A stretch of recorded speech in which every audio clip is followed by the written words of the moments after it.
Hello everyone. Welcome to class 8 English to Literature part 2 of the poem Whose Place Is It Anyway, written by Martin Kisco. So dear students, in our previous class we have gone through the 2 stanzas. So let us now have a quick recap on first and second stanza of the poem. The poet Martin Kisco states briefly in the poem that how animals and plants are disturbed or destroyed by the human activities. In stanza 1, the tiniest animals like golden mole, pine marten and polecat are disturbed by the workings of a mine and lose their habitat. Hippos of Africa cannot save themselves from the poachers' guns who illegally hunt them. The cheetahs of Botswana are also not saved from these hunters that they will be able to see the next morning. They are also in danger. In the second stanza, due to melting of ice in the Arctic, the polar bears lose their habitat and also decline in many numbers. The owls of Ethiopia are not able to trust the humankind for their illegal activities. The aquatic animals like white-tipped shark and angel shark also cannot rescue themselves from the fishing trawl of the fisherman. Not only the creatures but also the trees like Pingo are also not allowed to survive on our earth. They are also make a steady fall to fulfill the themselves of the humans, the demands of the humans. So students, till now we know how animals and plants are in danger and not able to save their life for these human activities.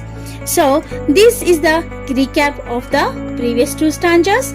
Now let us know more about the poem in our next 3 stanzas. So here we go. So dear students, now let us read the 3rd stanza of this poem. The Mantare is troubled by pollution of the waters, while cats of the ants scamper from his slaughter. Will the jaguar outrun the hunter's cold pursuit? Can we save our ponds for the great crested net? Let us analyze the poem here. So what do you mean by this Mantare? You can see in the picture, okay? You can see the pond in the water, the Mantare is there. It is a long species of flattened fish, okay? It is flattened fish and it is really harmless, okay? And this creature is also been disturbed by the pollution of the water. You can see in the picture how the water is polluted, isn't it? My dear students, if you pick up a glass of water to drink and you find dirt in it, are you able to drink? No. In the same way, when these creatures are living in water and all the garbages and dirt particles are found in the water and they are polluted, so do you think that they are able to survive in this polluted water? No. So they are being disturbed due to the pollution. Now, second line. While cats of the ants scamper from a slaughter. Cats of the ants means they are called mountain cats. It is a small wild cat. So they also depart in haste from the mountains to save themselves from mass killing. They move here and there for food. Either due to lack of food they die or killed by the hunters. So these cats of the ants also are being hunted by the hunters or killed by the human activities. Will the jaguar outrun the hunter's cold pursuit? What do you mean by jaguar here? A large, heavily built cat that has a yellowish brown coat with black spots found mainly in the dense forest of Central and South America. And what do you mean by outrun? Travel fast or farther than. And what do you mean by pursuit? The action of pursuing someone or something. So here it says that, do you think the jaguar by running fast can compete to save from the hunter's activity? From the hunters means what is the action of the hunter here? To kill, isn't it? So these heartless hunters are showing their actions to kill the jaguar. So is jaguar possible to save his life from the hunters? Can we save our ponds for the great crested nut? Can we save our ponds from being polluted so that the bright colored thick skin newt be saved? Newt means what? One kind of lizard. Okay, they are bright in color. Okay, and their body is heavy, and they live near the ponds. So here the poet says, are we able to save our ponds also, so that those creatures who are living near the ponds will also survive? So here the poet says about the Mantare, how he is being troubled by the pollution of water. The cats of the ants are being killed by the hunters, and the jaguar is also killed by the hunter, and due to the pollution also the great crested nut also been disturbed. So this is all about the third stanza. Now let us move to the fourth stanza. Now let us come to know about the fourth stanza and see what the poet says here. Will snakes find their lairs as habitat turns to roads? Does a parking lot come first or the Puerto Rican tot? Will koalas in their hollows survive the ruthless logging? Shall we bother to find out, or is that just too much slogging? So here, snakes. Will snakes find their lairs? Lairs means what? A place where the snake lives. Okay, so will snakes find their lairs as habitat turns to road? Because where the snakes are living, now those are also been destroyed, and those places are turned into roads, and where vehicles are moving, isn't it? So now these snakes, what they do? They are away from their habitat. That's why they come onto the roads or else reach to the human settlement. So will snakes find their lairs as habitat turns to road? So where they will go if they don't have their own habitats, isn't it? Why? Because their habitats are turned into roads now. Does a parking lot come first or the Puerto Rican tot? So here parking lot means what, my dear? Here parking lot means an area where cars or other vehicles may be left temporarily. And what do you mean by Puerto Rican tot here?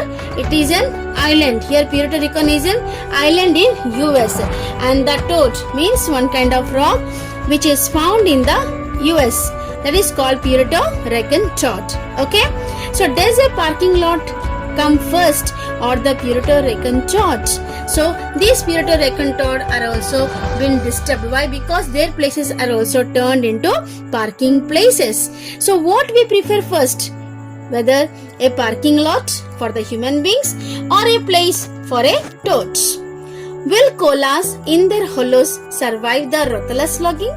So here koala, one type of bear, they feed on leaves. Okay, will koalas in their hollows survive the ruthless logging? Means what? Falling of trees. We are cutting the trees, deforestation. So when the trees are cut, how the koalas are going to survive? Because they depend on the trees, they eat the leaves.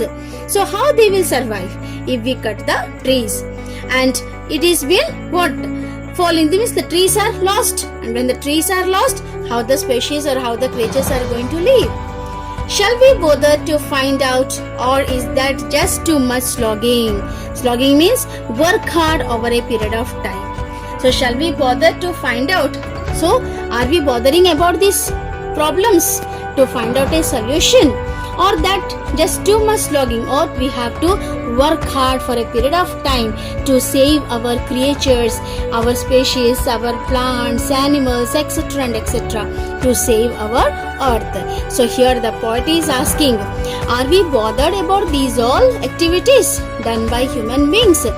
Because due to these human activities, illegal human activities, many creatures on the earth are being endangered, are being extincted. Not only the animals or creatures, but also the trees. So what do you think? Are we going to work hard to save these animals and plants? So this is all about your fourth stanza. Now let us move to the fifth stanza. Yes, students. Now here comes the last stanza of this poem. Why don't we remember those with whom we share the earth? And why won't we honor and value their true worth? We can't let our best friends simply vanish without trace. So let's work together and restore their rightful place. So here the poet Martin Kisco is just conveying all his feelings through this last stanza, and he is also conveying this message to the people of this world, to the people of this earth. So what he is saying here? Why don't we remember those with whom we share the earth? We are not only the human beings that we live on this earth. Along with the human beings, many other creatures, many animals, plants and other living beings also live, and we all together share the earth. So that we have to keep in our minds, that the human beings should remember that we the living beings are sharing the earth. And why won't we honor and value their true worth? There means who? The creatures, animals, birds, other species, plants, trees, etc. Isn't it? So here the poet is saying, why won't we honor? Because you know that we are benefited through the plants and trees and through the animals. They are coming into use in many ways to the human beings. Isn't it? So we should honor them. Here the poet is saying, so why won't we honor and value their true worth? Yes, we have to give importance to their presence. We have to feel their presence on our earth. Their true living should be a responsible duty for all the human people to make them survive on this earth. So not only we should honor them, but we should also give a lot of importance to all the living beings present on the earth. We can't let our best friends simply vanish without trace. So what do you mean by without trace here? With no sign of their existence. So now who are our best friends? Animals, birds, our best friends, isn't it? Now we are bringing a puppy, isn't it? A parrot to our house, and we keep them as pet animals and we make friendship with them. So why not with the other animals and plants? And we also plant many different kinds of plants in our garden, isn't it? So in that case, they are our best friends. Trees are our best friends. Animals are our best friends. So we can't let our best friends simply vanish without trace. That means without any sign of their existence. We can't allow our best friends to disappear from this earth. So let's work together and restore their rightful place. So here a request, okay? The poet requests everyone, all the human people present on the earth, that we should work together. All the human people, all the human beings should work together, should work hand to hand and restore their rightful place where are these animals and plants are supposed to be. We have to save their habitat, like the animals where they live and the forest where we get a lot of plants and trees, isn't it? That is the rightful place of those living beings. So we have to restore. So we have to restore the habitat of the animals and also conserve our forest. This is the main motto of our poet. So my dear students, you are seeing in this picture, on this earth, the earth which is seen, you see, if we are not going to save animals or other living beings or plants and trees, then one day we will be also away from this earth. We also cannot survive and our earth also will burn away. But if we restore these creatures along with us like our best friends, then we can save our earth and can make our earth a green earth. That is the motto of our or aim of our poet. So let us save our earth, save our animals, save the plants and give them honor and make their importance on the earth, because here all the living beings are equal. So dear students, here we complete the poem, Whose Place Is It Anyway? We all the living beings. The meaning of this poem's name is that every human being or every creature or every plant has a place to live in, isn't it? Whose place is it anyway? Everyone has a place on this earth to live and survive.